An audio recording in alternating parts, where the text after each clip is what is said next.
Yesu asifiwe. Praise the Lord Jesus. Hallelujah. Hallelujah. Namshukuru Mungu kwa sababu Mungu ni mwema. Thank God because He's a good God. Nashukuru Mungu kwa sababu ya mwaliko. We thank Him for that invitation. Nashukuru kwa sababu ya Bishop. Thank God for Bishop. Sio jambo rahisi. It's not an easy thing. Mimi ni mchungaji. I am a pastor. Kila wakati mchungaji anaponialika, And every time I am invited, ninajua kuwa imemgharimu kusema ndio. I believe that it has taken him to say yes. Sababu hatupeani madhabahu kila wakati. Because we do not give the pulpit every time. Naweza kusema asante kwake. Therefore, I want to say thank you to him kwa kunikubalia kusimama hapa. for accepting me to be here today. Nashukuru Mungu kwa sababu ya watumishi wa Mungu. Thank God for the servants in this place ambao wako hapa. that are here. Ninawaheshimu. I respect you, I honor you kwa kazi ambayo mnamtumikia Mungu. for the great work that you are doing, the great service you're doing here. Mungu awabariki sana. May God bless you so much. Bwana Yesu asifiwe. Praise the Lord Jesus. Bwana asifiwe. Hallelujah. Bwana Yesu asifiwe. Praise the Lord Jesus. Hallelujah. Hallelujah. Hallelujah. Bwana asifiwe. Praise the Lord. Nasikia joto kiasi. It seems to be hot. Kama hii inatembea. I don't know if this fan is working.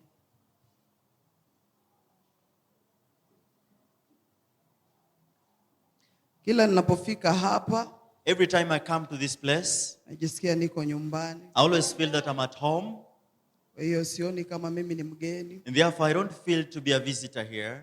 Sababu hapa ni nyumbani. Because this is home. Amen. Amen. Nataka tujifunze neno la Mungu. I want us to learn the word of God. Tunakumbushana tu. And we are reminding one another. Sababu tunayaelewa maandiko. Because we understand the word of God. Lakini tunakumbushana. But we are being reminded. Tuko safarini. We are in a journey.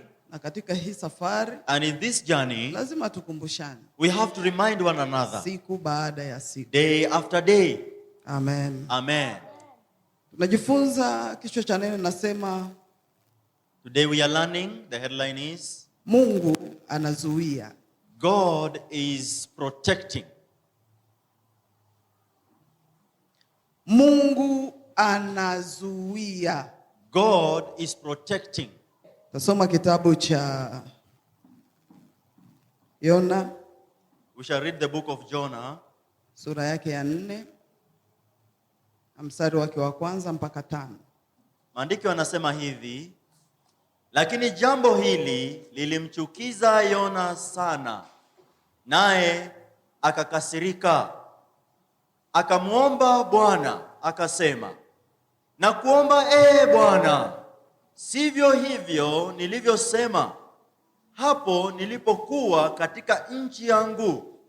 Hii ndiyo sababu nalifanya haraka kukimbilia Tarshishi, kwa maana nalijua ya kuwa wewe Mungu mwenye neema, umejaa huruma, si mwepesi wa hasira, mwingi wa rehema, nawe waghairi mabaya.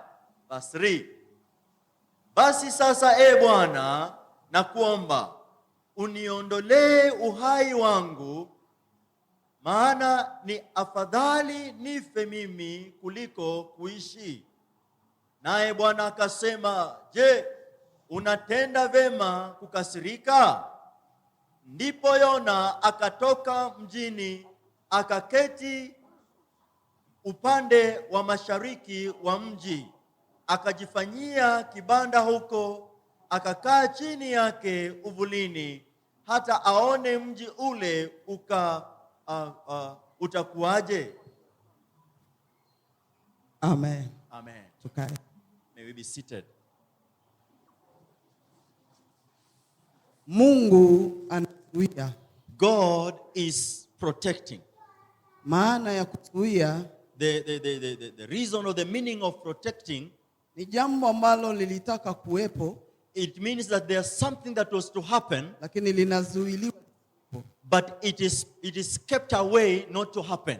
Hiyo kuzuia, Therefore, keeping, ni jambo ambalo ni la muhimu katika maisha. it is such a good thing or important thing in Ambalo life Mungu anatenda katika maisha that yetu. God is working out in your life. Tunamuona mtu ambaye anaitwa Yona. We look at the news about Jonah. Ukisoma kitabu cha Yona, When you read the book of Jonah, au mahali tumesoma, or this story we have read, utajua tabia ya Yona vile alivyo. you realize the character of Jonah. Na utamuelewa vizuri yeye ni nani. And you will understand the kind of a person. Yona alikuwa mhubiri, Jonah was a preacher. na alikuwa sio mhubiri mdogo. And he was not just but a small Alikuwa na person. neema ambayo Mungu alimpatia But he had a grace that God has put in kuhubiri him mataifa. to preach to nations. Kwa hiyo tunaona tabia And yake. therefore we see his character. Ukisoma hizi sura 4 zake, If you read all 4 chapters, utamwelewa Yona tabia yake. you will understand the character of Jonah. Sababu mara nyingi You will know that unamjua mtu kwa kuongea kwake. you know someone through the way he talks. Kisimama na mtu If you stand with someone, kwa muda wa dakika 30, maybe for 30 minutes, ukiwa makini when you are so keen, utamuelewa. you will have to understand him. Bwana Yesu asifiwe. Praise the Lord. Kwa hiyo unaposoma, And therefore when you read, unaelewa mtu. you understand Unamuelewa someone. huyu ni nani? And you'll know who this Na kind tabia of a yake ni person. nani? What is he? Ni mchungaji, Is he a pastor mtumishi wa Mungu or a servant of God ambaye alikuwa na ubiri, that was preaching? lakini unaelewa nini tabia yake. But you will know his character. Kwa hiyo tunamuona Yona And therefore we see Jonah. kwenye ufuo wa bahari. He's standing beside the sea. Na kwenye ufuo huo wa bahari, And at the seashore, baharini kulikuwa na vyombo vingi. Hizo vyombo and this kind of ship, zilikuwa hapo kusafiri. these ship were there so that they can use, or rather Kwa hiyo use them to tunamuona go other areas. And then we see Jonah. Tunamwona Yona akiangalia We see Jonah looking at the ni boat. chombo gani nataka kupanda. What kind of a boat is going to use? Unajua mwanadamu, A human being, Mungu jinsi alivyomuumba, the way God created us. Mungu hakumfanya mwanadamu kuwa robot, God did not make us to be robots. lakini Mungu alimweka mwanadamu But God made a human awe na uchaguzi. to have a choice. Kwa sababu angemweka mwanadamu kuwa robot, Because if he could have made us to be robots, siku zote tungetembea kwa mpango wa Mungu, every day we would be walking according to the kwa will of sababu God. tungeenda vile Mungu anataka. Because we will move the way Lakini God wants Mungu us to move. hakumfanya mtu kuwa But robot, God did not make us lakini to be robots. Mungu And God, anamfanya mtu He makes man awe na uamuzi. to have the choice. Amua Choose. kile ambacho unataka Choose whatever you want katika maisha. in your life. And that's why it's so hard. Afadhali chunga mbuzi, It's better to take care of the afadhali sheep or goats. kuchunga kondoo, Take care of the sheep, kwa sababu unaweza kuwapiga fimbo because you can control them. wakaenda mahali unataka. You go to where you want. Lakini mwanadamu, But human, hata mtoto mdogo, even a small child, unaweza kumwambia fanya hivi, you can ask them do this, lakini anakataa. but they will refuse. Kwa hiyo And mwanadamu therefore human ana uamuzi wa kuchagua. has a choice to make. Kwa hiyo Mungu anamwita Yona, God calls Jonah anamwambia ninao mpango juu yako, and he tells them that I have a plan over you. na huu mpango ambao niko And the nao plan that I have, nataka uende Ninawi. I want you to go to Nineveh. Nenda Go Ninawi. to Nineveh. Muona But Yona, we see Jonah, mtumishi wa Mungu a servant of God. aliyeitwa na He's Mungu. called by God. Mungu amemwamini, And God has Mungu trusted him. akajua And atafanya. God knew that he will do. Yuko kwenye ufuo wa He bahari, is at the seashore. kwenye ufuo wa And at bahari the shore, anaangalia, he's watching. nitapanda chombo gani? What kind of a boat am I going to Kwa hiyo uamuzi wake, go? And his choice, akaenda mahali pa kununua tiketi. he decided to go a place to Mahali get a ambapo ticket. anaenda kununua A tiketi, place to have his ticket. anasema siendi pale Mungu He says amenituma, that I'm not going to where God has lakini sent me. uamuzi wangu But my choice ambao that nimeamua I have ni made, kwenda Tarshishi. I'm going to Tarshish. Kwa hiyo ananunua And tiketi. therefore he takes the ticket. Akishanunua tiketi, And after taking the ticket, anaingia sasa kwa he chombo, gets into the boat. na kwenye kile chombo And in the anachukua boat, mizigo he yake. takes his burden, Anaweka. baggage, he puts in. Wakati ambapo ananunua And tiketi, when he's taking the ticket, Mungu aongei na God yeye. doesn't speak to him. Wakati ambapo anaingia kwenye kile The chombo time when he alichoamua, boards that boat, Mungu aongei na yeye. God is not speaking to him. Wakati ambapo anaingia mahali pa kukaa, When he got into his seat, Mungu aongei na God is yeye. not speaking to him. Mwisho And later, hii meli ikaanza kuondoka. and then the boat began to move. Unaweza ukazani ya kuwa umesogea, You might think that you have made a step. ukazani ya kuwa uko sawa, Think that you are okay. lakini Biblia But inasema the Bible says iko njia there is a way ionekanayo machoni pa mtu ni sawa, that seems to be good in lakini the eyes of mwisho a man. wa hii But at njia the end of it ni all, mauti. it is death. Kwa hiyo unaangalia Yona, Look at Jonah. yuko sawa, He is okay. anamkimbia And is Mungu, running away from God. anakimbia kazi ya Running away Mungu, from the service of anasema God. sitaki, And he says that I can't do it. nadizila, And I'm running away. nadiacha, I'm leaving. sitaenda I will not go bali Mungu where amenituma. God has sent me. Naye Mungu ananyamaza kimya. And God kept quiet. Kuna mambo ambayo tunaamua There are things that kuchagua we decide to make to take katika today. maisha yetu, Decisions we take today in life. inatuchelewesha, And they will inafanya mtu it will anachelewa. make you delay. Kuko watu hapa There are people here ambao kwa hali wanayo saa hizi that in the life they are in today, wangekuwa nayo wakiwa na miaka or 15, the situation they are in today, they will have it when they were 13 years 15 tu, or 15 years. lakini unampata mtu But you meet someone, yuko na miaka 20, 30, 40, he's 20, 30, 40 lakini years. maisha ambayo But the anayoyaishi life is living. yamechelewa. It has been delayed. Na ukiangalia kuchelewa And kwa when you hiyo look at the ni delay, kwa sababu ulimkimbia Mungu, because you ran away from God. ulikataa Mungu, You refuse ulikataa to kufanya mapenzi ya refuse to Mungu, do the will of God. ukasema acha And you vikae. say that let it be. Acha nikwambie, Let me tell you hauumizi that mchungaji, you are not punishing the hauumizi pastor. You are yoyote, not punishing anybody. unaumiza maisha But you are yako. punishing your Kuko life. watu wengi There are people, wamekataa kufanya they kazi ya have Mungu rejected the will kwa of sababu God. walikutana na vikwazo, Because of their wakakutana na challenges. miiba, They have met wakakutana na challenges. mambo, They have met wakasema things. tutakaa, Say that I shall lakini sit down. kukaa But you are sitting down. kunachelewesha katika It is maisha, delaying in your life. kunachelewesha, You are being delayed. kunachelewesha. It is delaying. Bwana asifiwe. Praise the Lord. Huyu papa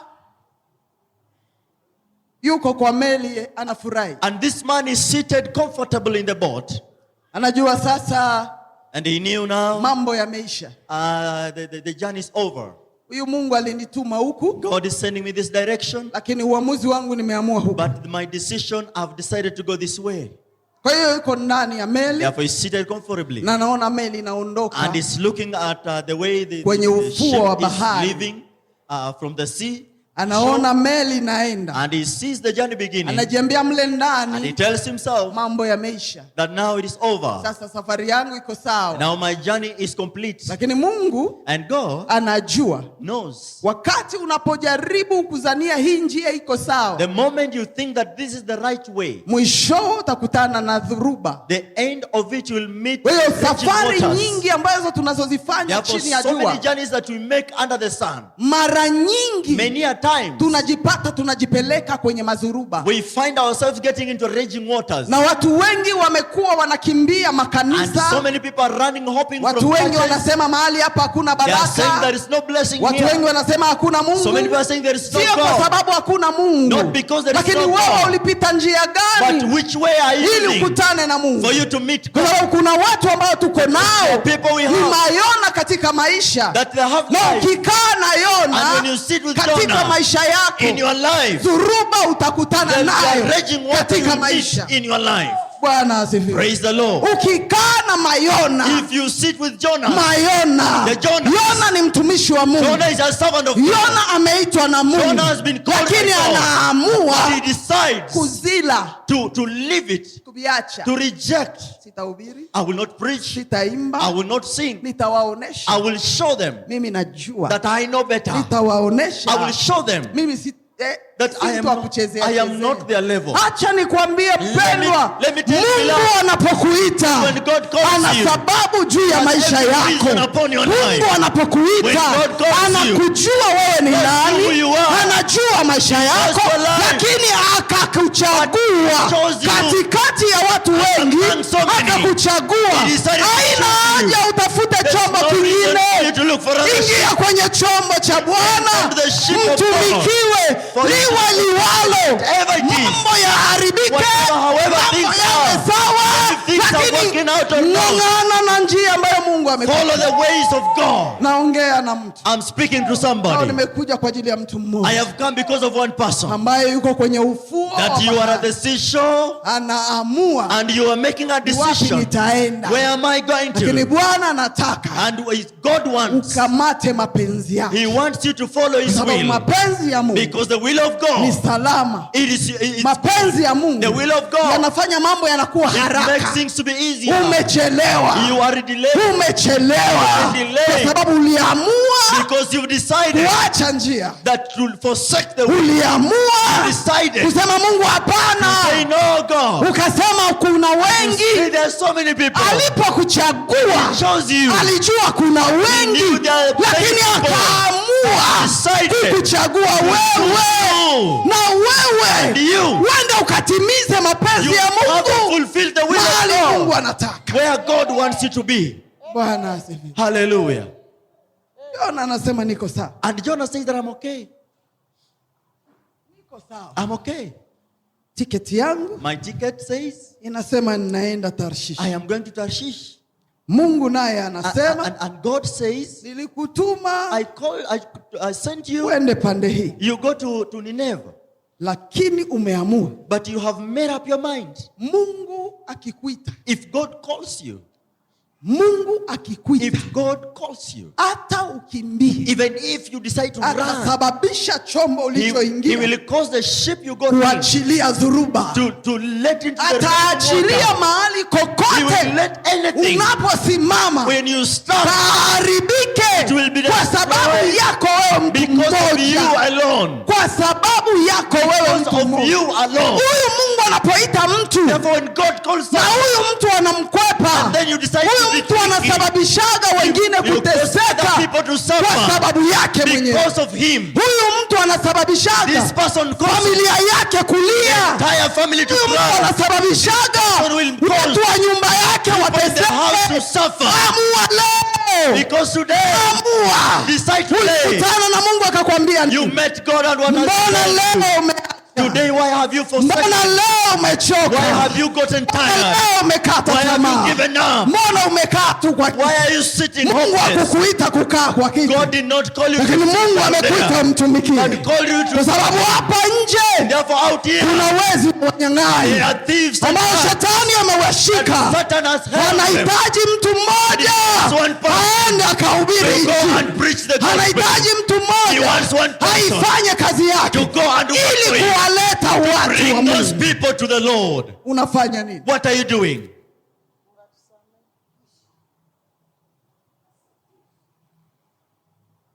Unafanya nini?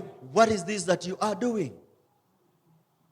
Ndio maana mambo yako yamechelewa. And that's why there has been so much delay in your life. Ndio maana haufikii kwa hatima yako. That's why you do not get to your destiny.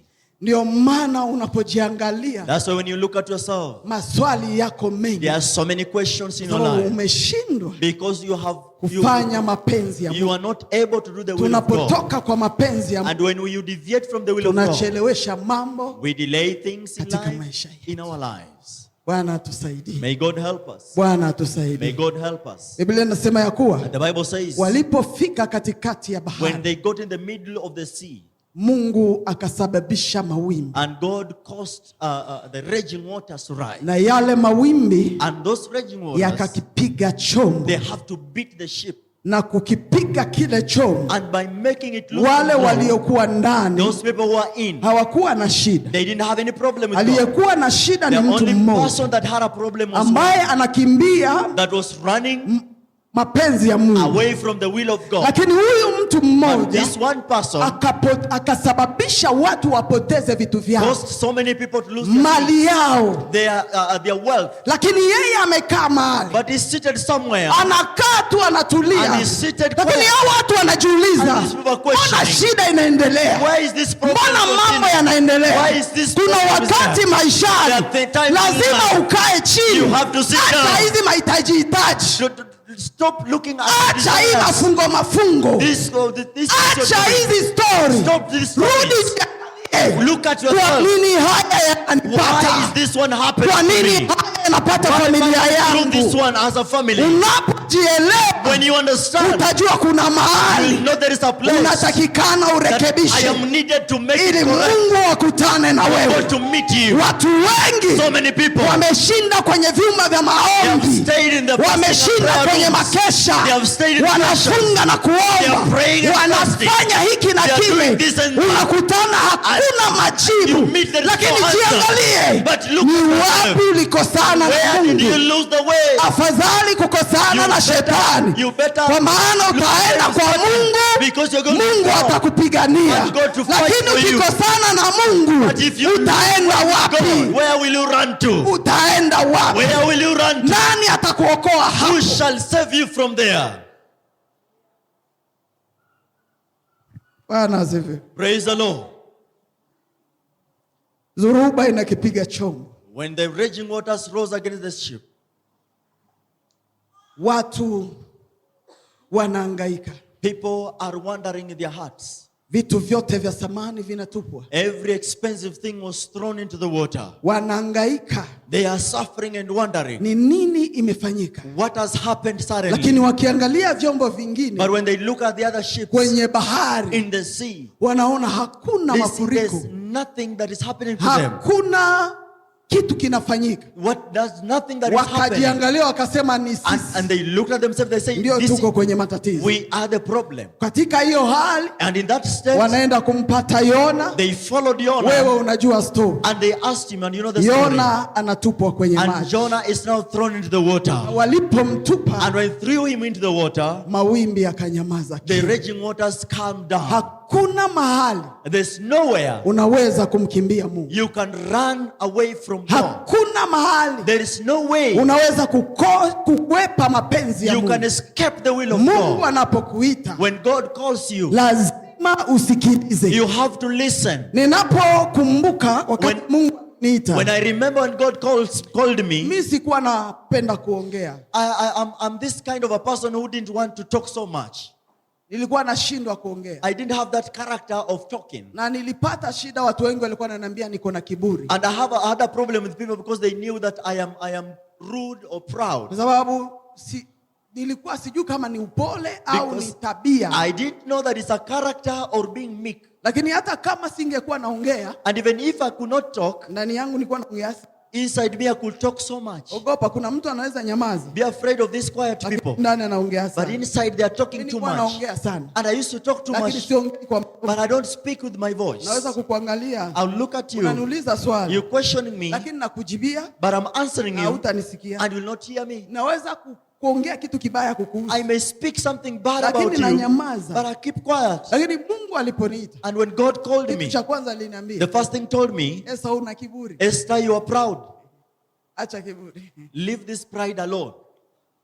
Baada ya hapo After that, nikaambiwa utakuwa mtumishi wa Mungu, I was told that you'll be a servant of God utahubiri injili. and you will be preaching the gospel. Niliambia Mungu, And I told God, unajua vizuri you know better ya kusema sema siviwezi. that I don't know how to talk. Niambie vitu vingine, Tell me other things, mimi nitafanya. I will do them. Lakini hivi ya kusimama kwa But this one standing madhabahu, before people on the altar, kwenda na piga go makelele, and make hivyo noise, sitaviwezi. I will not be able to do it. Hivyo sitaviweza I kabisa. won't be able to do it. Nakumbuka nikiwa na miaka 13 naenda kwa masomo. I was going to school. Jioni asubuhi tu mapema One morning, nikakutana na mtu. I met someone, Ule mtu akaniambia, Esther, and that person called me Mungu Esther. amekuita God has called you uhubiri injili. for you to preach the gospel. Nilimcheka sana. And I laughed so Nikasema, much. hivi mimi nafanana And I kuhubiri thought, look injili? at me, do I look like a servant of God? Mimi ni wa kufanana kuhubiri Do injili. I look like one who can preach? Nikamwambia kama mko na njala, If you are hungry, mseme tu. just say it. Lakini acha tu kusema oh Mungu. But don't amekuita. just say anything that, oh, God has said or Nilimkimbia spoken. Mungu And then I ran away from toka God miaka 13 from 13 years old mpaka miaka 20 until when I got 20 years. nikakutana na Mungu. Then I meet God.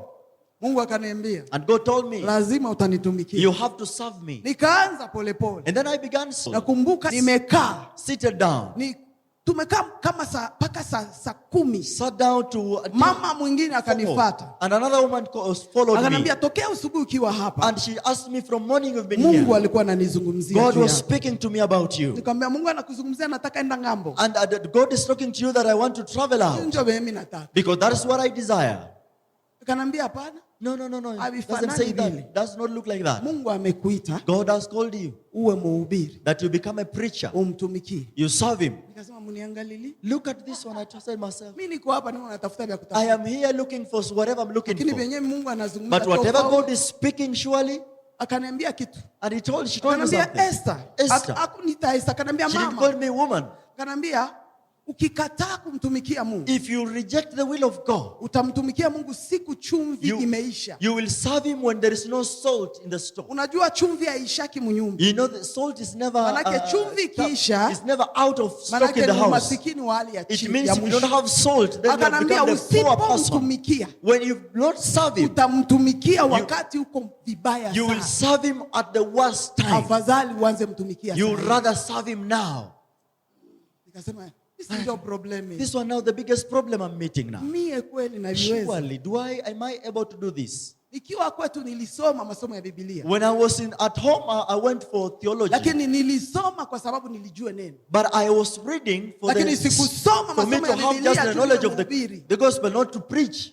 Lakini kumbe Mungu alikuwa He said, ananiandaa. God was preparing me. Mimi kwa akili yangu In my najua thinking, I nafanya thought miaka 4 kwa that I'm shule doing 4 years in school nijue neno tu. for me just to Lakini understand the nisiwe word, mhubiri. but not become a Niwe preacher. nalielewa neno la But Mungu. I understand the word of God. Lakini kumbe Mungu alikuwa But he said, ananiandaa "Planning kufanya to- mtumishi wake. I'll make you a Bwana servant." Yesu asifiwe. Praise the Lord. Hauwezi kumkimbia cannot Mungu. run away from God. Nilitoka kwetu, I got from home. nimemkimbia I ended up Mungu. running from Nilivuka mipaka mingi, lakini ndani ya hiyo yote And leo ninakuwa mhubiri wa I am a Injili. preacher of the gospel. Bwana asifiwe. Praise the Lord. Hauwezi You kukimbia, cannot run. na ukikimbia And if you run, unajichelewesha. you are delaying yourself. Ukikimbia You run away. unachoka sana, You get tired. kwa sababu vyovyote utakavyovifanya Because whatever you haviwezi find, kufanyikiwa.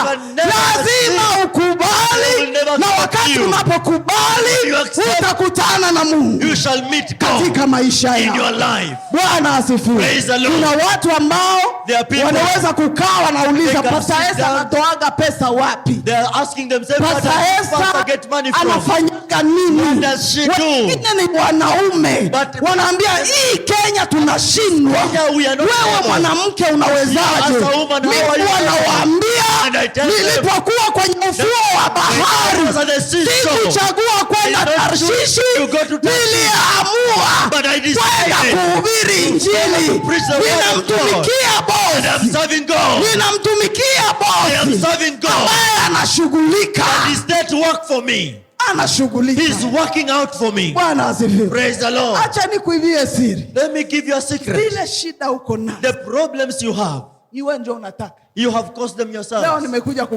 Today I've come to tell you kukufunguo. that your key, Ufunguo wako the key ni kukubali is to accept, kumtumikia to Mungu. serve the Lord, Ni kukubali is to accept, kufanya kazi ya Mungu. to do the work of God. Bakutukane, Let them abuse you. bakuseli. Let them insult you. Unaona huyu Yesu You anasimama know hapa. this Esther standing here. Hakuna tusi There is no insult ambayo sijatukana. that she has never been abused. Hakuna wanaume There's- ambao sijasingiziwa. There are no men that she has never maybe slept with. say. Kila yoyote Every man ambayo nasimama naye that I stand with, na watu wanajua ni Wakristo, even the people I Na ni know watumishi Christian wa Mungu. and they are servants, watakwambia they will tell you anatoka Esther is moving Esther with this anatoka one. huyu. She is Lakini moving with this nataka one. kukuambia I want to tell you, hakuna mwanaume there is no man anaweza kusimamisha that Esther, can make lakini this kuna man. mwanaume mmoja And there's only one ambaye man anaitwa that is Yesu, called Jesus. amebeba mizigo yangu, Carrying my burdens. amebeba fadhaa That is yangu, carrying my anachukua desires. masikitiko That is taking yangu. every pain of Acha me. hiyo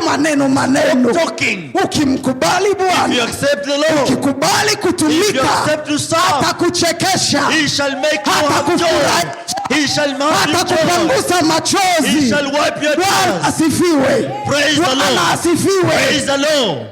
Mimi sitaki kulombalomba. I don't like asking and begging. Ninakwambia ukweli. I tell you the truth. Mwe wote hapa All of us here, unanijua tokea wengine miaka, some of you, you've known me for years. wengine pasta. Maybe Pastor here. Ndio naweza mwambia pasta, I tell him, Pastor, mtumie ndagala, ndio pale ndagala. please send me some daga or Nataka dagaa. Send me dagaa, omena, or food, something, you know. Nataka ununulie mkeke hapo karibu yenu. And then pastor will bring. Anasimama kwa mlango. And then he stands at the door.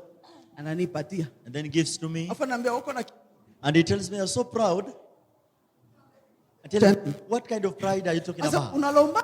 That where do you have this kind of a pride? Mimi naambia sijaomba na kiburi. I tell him, no, I've not asked nilikwambia tu pastor. I just asked you, pastor. Naomba dagaa. I want food. Nikiona anachelewa if I tell him, leave it. Pesa kununua I dagaa. have money to buy. Then he'll come and he'll tell me, you're so proud. No, I want you to buy it for me anyway. But it's not because I don't have money. Praise the Lord. If someone is there, he's sitting there, you'll say that this pastor is proud. But I've come to give you the key. I don't know where my money comes from. I don't know those people who pay my rent. I don't know how I do it. But this man, he brings honor. This man, he doesn't let you this man, he will honor you in a place you will never be respected. He will honor you there. You have come to tell you, get out of that way. Get back the way of the Lord. Come back to the place of God. When you are there, you will see the glory of God. You will see the power. You will see God for you. It is the God of grace. But come back to the way. The Bible says he was thrown in the water. He got into the mouth of the fish while inside there. In the stomach of the fish. Ndio anaenda kukutana tena na Mungu. Is when now is going to meet alikataa akiwa kwenye ufuo. He rejected at the seashore. Alikuwa na uamuzi. He had the decision to make kwenda kwenye mapenzi ya Mungu. To go to the will of God. Lakini ajabu. Hapa juu akakataa. He didn't know. Lakini anaenda kukutana na Mungu. He goes to meet God. Chini. Usikubali kukutana na Mungu chini. Anapokuita, sema ndio, say yes, I am here. Sema niko tayari. Say I'm ready. Nitakutumikiwa. I will serve you. Liwe liwalo. Whatever it will take. Saizi nimetoka kanisani. Now I'm from church. And the preacher was preaching.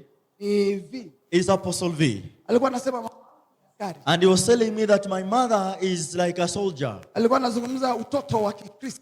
And he was talking from a point of a child of a Christian. Toto wa Kikristo. Simu kuja kanisani. Being a child of or rather a Christian child is being called every time. Koropa mukanisa. Being immature in church is being asked to come utoto wa Ukristo ni kuambiwa kuja imba. Being immature is being asked to come and sing. Ni kibaya. Immaturity is something so katika maisha. In life. Kisha akasema, and he said, kitu napendaga mama yangu. What I love of my mother, apigiage mshirika. He doesn't call people in church or followers asema kuja kanisani and ask them to come to church. The years when I began, nilipigia sana pastor. I used to call people so much pastor. And even now, wewe kama umeokoka, if you are saved na unamjua Mungu, and you know God, kanisani, come to church. Usipokuja, if you don't come, sitakupigia simu. I will not call you. No. Bilisha. That one ended long time ago. No way. Tusichokeshane. Let us not, make each one of us get tired. If I see two people in church, we shall preach the Lord. We shall serve the Lord. If you do not come, I will not jump by you. Because I did not die for you at the cross. The one who died for you is Jesus. Therefore, please don't make me tired. No. Don't tell me. Praise the Lord.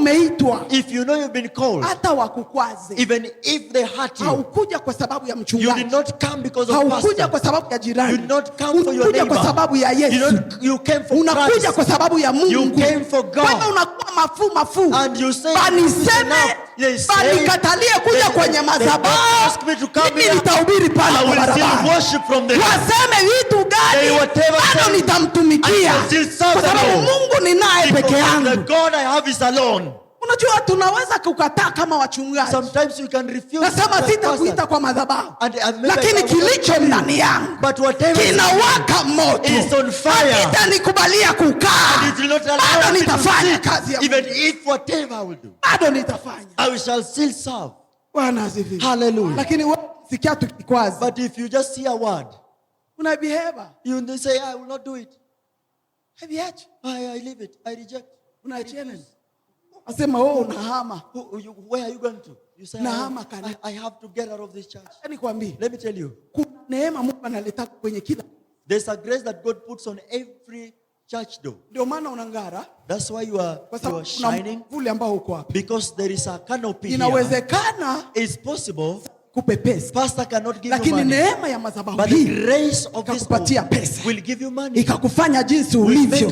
Ukapendeza. And you become ukakuwa sawa. You become good. Lakini sasa now, wakati Mungu anakubariki ulipo kubakia kwenye huu uvuli unasema sasa natoka hii kanisa sasa ndio unaanza kuona makosa ya hii kanisa. That's the time you begin looking at the mistakes of the church. Unatoka. When you leave, Mungu anatoaga hiyo kivuli, that canopy shall be removed over you. Unaanza kutembea kwa kivuli kingine. You begin to walk sasa ile neema uliyokuwa nayo ile baraka uliyoipata hapa blessings you receive inarudia tena hapa. It comes back here again. Kuna watu wengine and you meet people they left here. Ukiwapata pale barabarani. You meet them on the road.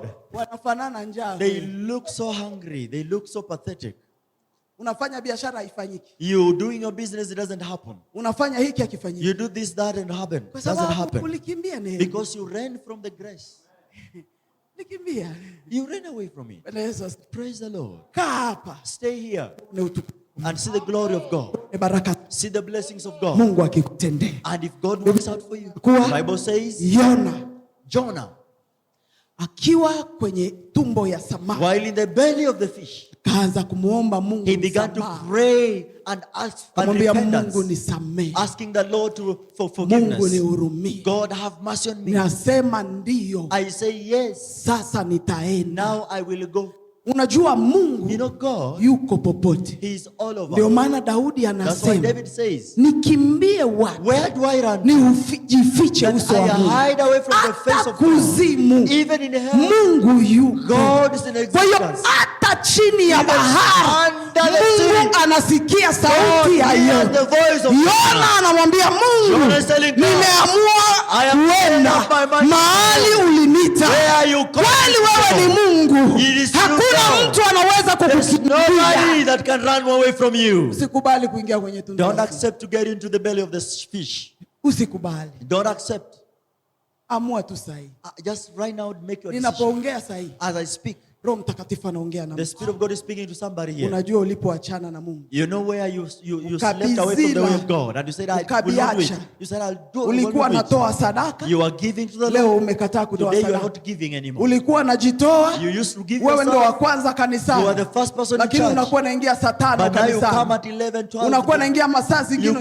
Unasema batanifanya nini? You said what do I do? Batanifanya nini? What will they do to me? Pastor hana kiboko cha kukupiga. Lakini kuna Mungu anaye kiboko. Anapigaga wenye kiburi na kuwashusha chini and bring them down. Ana Yesu asifiwe. Praise the Lord. Bwana asifiwe. Hallelujah. Kwa hiyo Biblia inasema therefore the Bible says Mungu akamrehemu. And God had mercy on him. Na alipomrehemu, when he had mercy on him, hakumwacha asema asiende kwenye alimtume. He didn't let him not go and serve him. Mungu ni waajabu. God is such a anaweza kukusamehe. He can forgive you. Lakini kile alitaka, but whatever he wants you to lazima ukifanye. You will have to do it. Hautamkwepa. You will not run away from it. Even if you refuse now. Lakini kesho tabitika. But tomorrow you will have to accept. Nikiwa nakuja hapa hivi, when I was coming, huyu kijana wangu ameniambia kitu kwa gari. He told me something. Asema hii makanisa yote, all these churches here, zimejaa hapa. There are so many. Asema hata nani aniambie. And he told me that even if someone will ask me nikuwe mchungaji that I become au nifungue kanisa or to open a church, nakosa vya kusema. I think I will not do it. Nikamwambia Mungu akikuita, and she told me that if God calls, lazima tu utaitika. You have to accept. Akasema na hizi zote and all this, Mungu hivi amepata jibu. Sikumjibu pa nyamaza. Ananiuliza swali ambalo ninaenda kuhubiri. And I wondered that he's asking me a question I'm going to preach. Bwana Yesu asifiwe. Praise the Lord. Mungu akikuita, if God calls you, haijalishi uwe mama, it doesn't matter you're a woman, haijalishi uwe mjane, it doesn't matter you're a widow, achwa single mother, you are forsaken and become a single mother. Uko nani, it doesn't matter whatever you are. Akikuchagua, God chooses you. He has chosen you. Amekuchagua. Akikuchagua kuosha kanisa, bakia kwenye huo kuosha kanisa. Atakubariki kwa kuosha kanisa. Sio kuhubiri. Praise the Lord. Unajua kuna watu ambao wanazania kazi kubwa na kazi ndogo. Hapana. No. Mungu akikuita, uwe mwimbaji, imba mpaka kesho. Usiruke kwingine. Bakia pale ambapo amekuita. Kwa sababu neema iko juu yako. The grace is there. Bwana asifiwe. Praise the Lord. Unajua mimi Mungu angenipa kuimba. I told that God gave me. Napenda imba. I love singing. Lakini siwezi imba verse ya kwanza na ya pili nikaimaliza. I cannot sing the first stanza or second. Nitaanza, I will begin, and then I begin yawning, or begin looking for words. Acha nikwambie. Let me tell you. Mungu akikupatia kipawa cha uimbaji, gives you that power or kipawa hicho, wagonjwa watapona, mapepo yataondoka, na neema ya Mungu itashuka. Bakia pale. Remain there. Bakia kwenye huo uimbaji. Bakia. Mungu alikuita, alikujua, and he knew. Lakini leo tunahama pasa. We are hopping here and there, pastor. We are hopping. Na tukihama, and when we hop, tunaenda kwenye mapenzi yetu. We go in our own will. Hatuendi kwenye mapenzi. We don't go according to the will of God. Baki kwenye mapenzi. Remain in the will of God. Katika huduma Mungu amekupa, in the grace of atakuinua, atakuheshimisha, atakushangaza katika hiyo huduma ambayo Mungu amekupatia. Bwana asifiwe. Baki kwenye pale Mungu amekuacha. Under the shadow. Tunakuwa na shida. We have a problem. Natamani I want amekuweka hapa. God has put you here. Lakini unamwambia Mungu, but telling God, no. Nataka kuwa hivi. I want to be like this.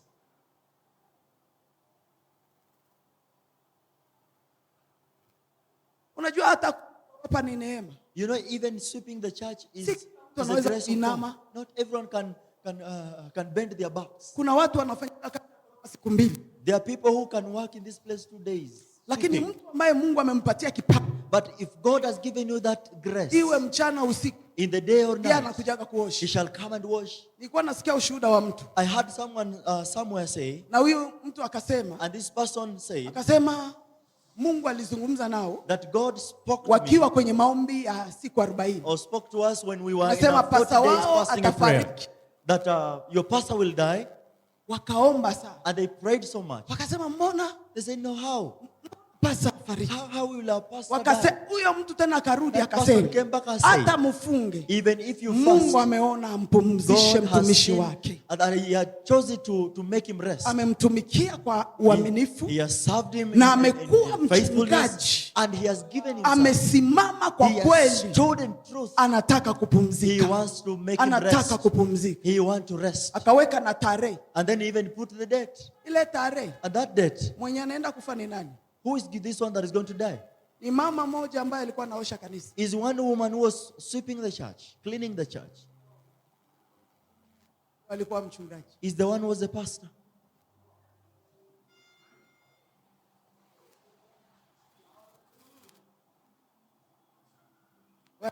Praise the Lord.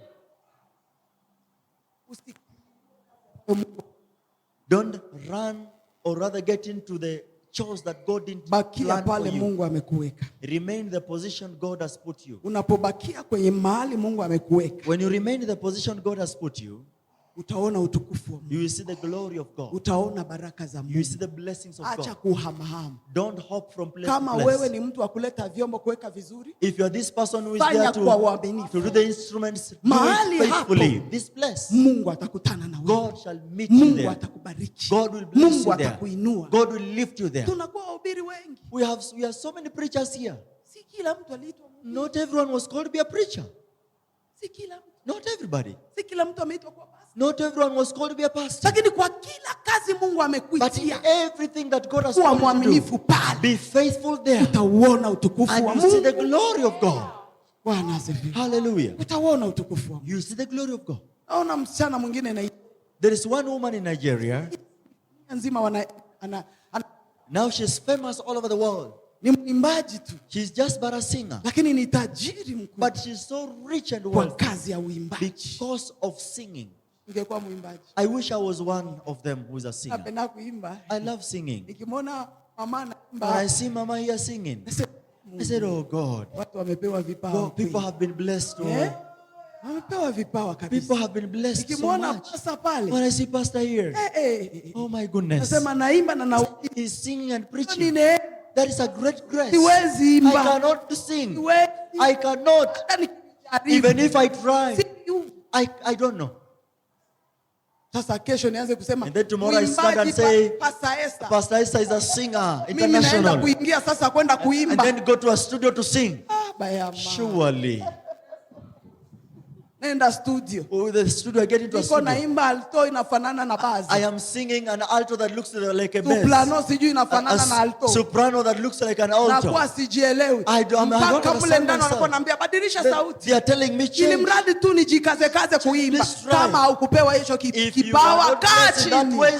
Fanya kile Mungu amekuitia. Do what God has made you to do. Fanya kile Mungu alikuitia. Do what God has planned for you. Bwana asifiwe. Praise the Lord. Biblia inasema ya kuwa the Bible says, Mungu anamwambia nenda. And God tells him go. Alipofika huko Ninawi. When he got into Nineveh, wakati amefika, while he's there, alikuwa na hasira. He was having so much rage. Unajua kwa nini Yona alikataa? You know why he refused? Alikuwa na sheria ya kukataa. He had every reason to refuse. Mji, because that waliwatesa sana hawa wa Israeli. They made people visit waliwatesa sana wa Yunani. Suffer so much. Alafu mwanzilishi wa hii nchi, and the beginner of this country, alikuwa ni mtu ambaye alimwasi Mungu kabisa. A man who did not like God. Ambaye alijenga ukuta, he built a wall, na akajenga mnara, and he built ili afanane na Mungu. And he supposed that he. Kwa hiyo walikuwa wanaabudu Mungu mke. They were worshiping a woman God. Walikuwa ni watu ambao hawampendi Mungu kabisa. Kwa hiyo yeye alijua hawa ni maadui zetu. This place, these are our hawa ni maadui. Kwa nini niende kuhubiri? Mungu anaweza kukutuma kwa adui ili uweze kumwambia habari njema. Mungu anapokuita, haijalishi huyu ni nani, nenda tu. Nenda kafanye kazi ya Mungu. Lakini huyu Yona ana hasira.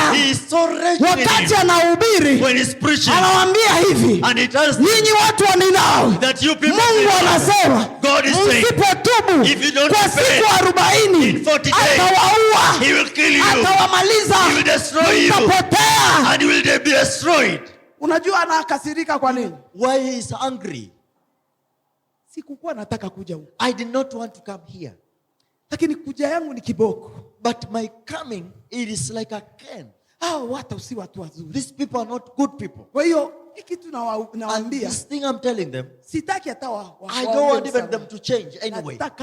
I want them to die. Unajua kuna watu wanaweza hubiri. There are people can preach. Anakuambia tubu. And they tell you to repent. Lakini mawazo yake, but in their thoughts, ukufe kwenye dhambi. That you die in sin. Ndio vile Yona. That is how Jonah was. Yona anahubiri. Jonah is preaching. Na anahubiri na and he preaches with anger. Kile kinamfanya ahubiri, whatever is causing to preach, ambacho alikutana nacho. It is the Biblia inasema ya kuwa Jonah, baada ya kuhubiri, after preaching, na kuambia watu wa Ninawi, anasema mtakufa, that you will die, mtamalizika, you will be destroyed. Watu wengi tunahukumu, many people we judge, watu wengi tunasema mambo, we say things, watu wanasema watamalizika.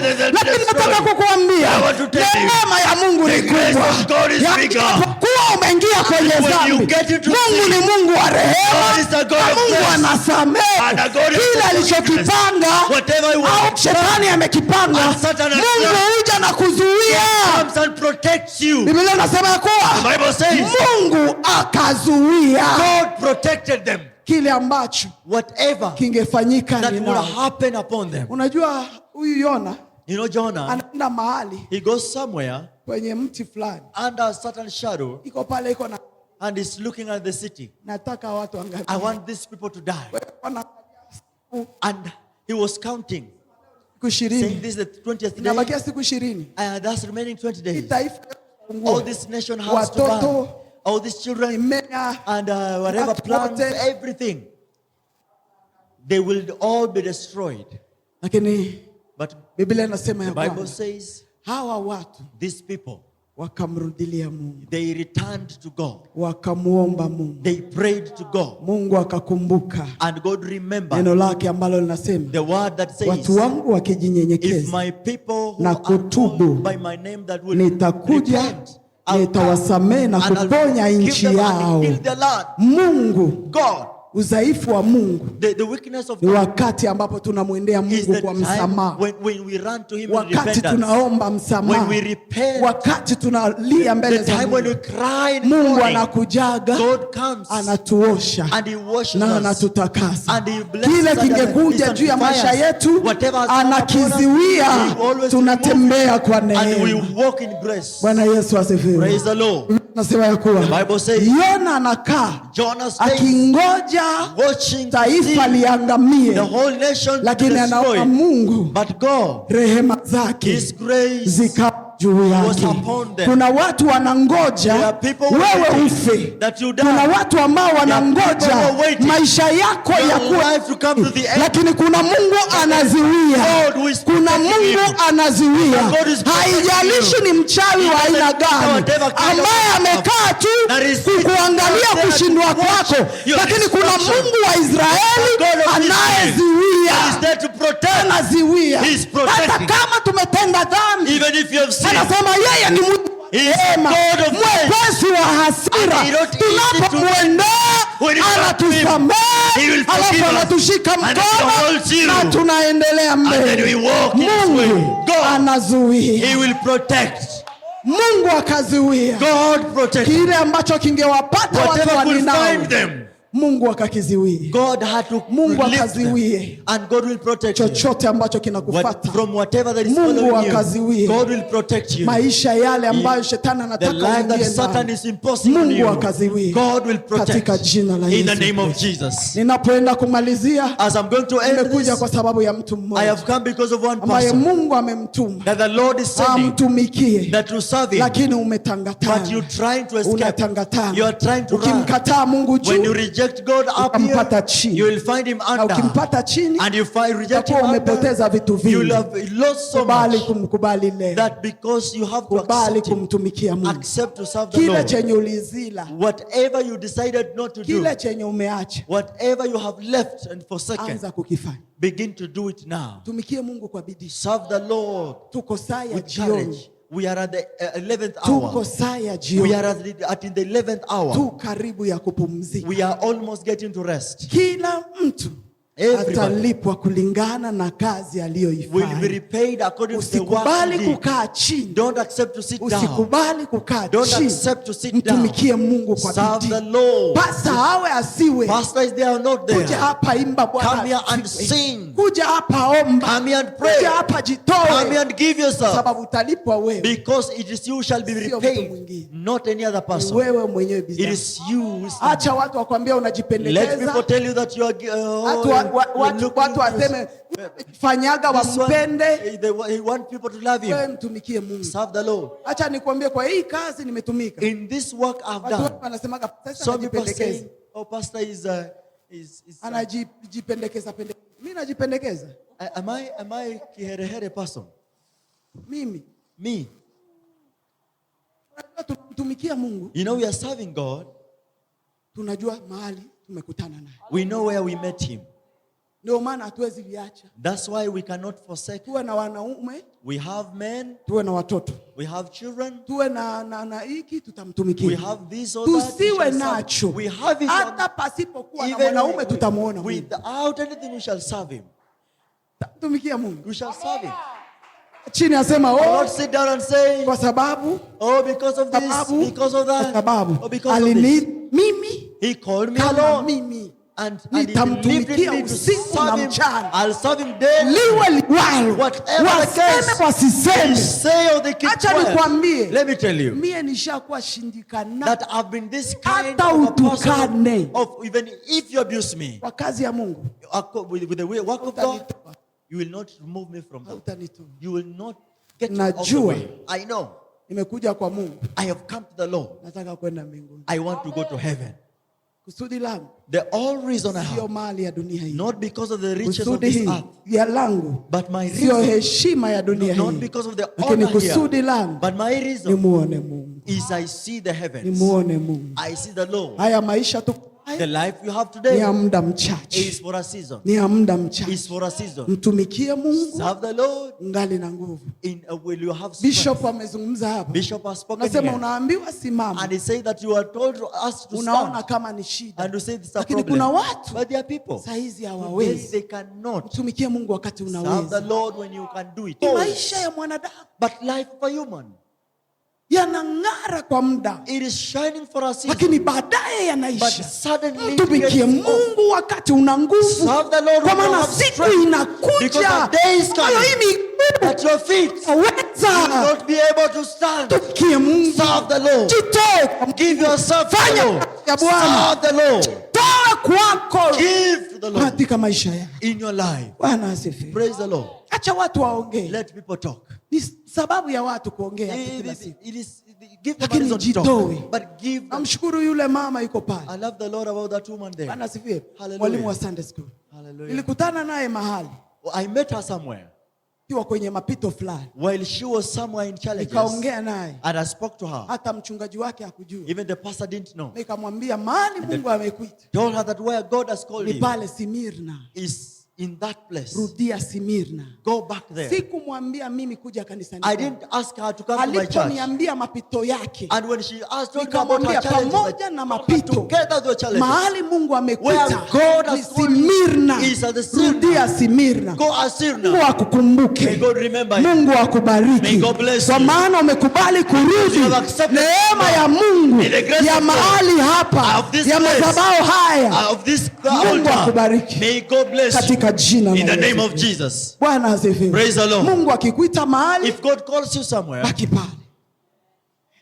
Baki pale. remain there. Tumika pale. Serve there. Tokea kuna Monday mpaka Sunday. There is Monday to Sunday. Mimi kama uniiti kwa madhabahu, If you don't call me on the altar, ndajiumbia Monday. I make myself a Monday. Naambia pastor, I tell pastor, nataka Monday. I want Monday. Nitakuwa hapa. I will be here. Mimi nitakuwa napiga tu pendo. I'll be coming here just to play that pendo. Na ile pendo. And that pendo, Sababisha watu wapone. it will cause people to Watu be wabarikiwe. healed, be Lakini blessed. sitoka. But I'll not leave. Ndabakia hapa. And I'll remain here. Bwana asifiwe. Hallelujah. Bwana asifiwe. Hallelujah. Haina haja kukimbia. It's no need for you to run away. Hapa ndio kuna baraka zako. This is where you are. Ukitaka ng'ambo, If you want to go utaipatia hapa. abroad, you'll get it here. ukitaka mwanaume, If you want a husband, patia hapa. you'll find her in Ukipata here.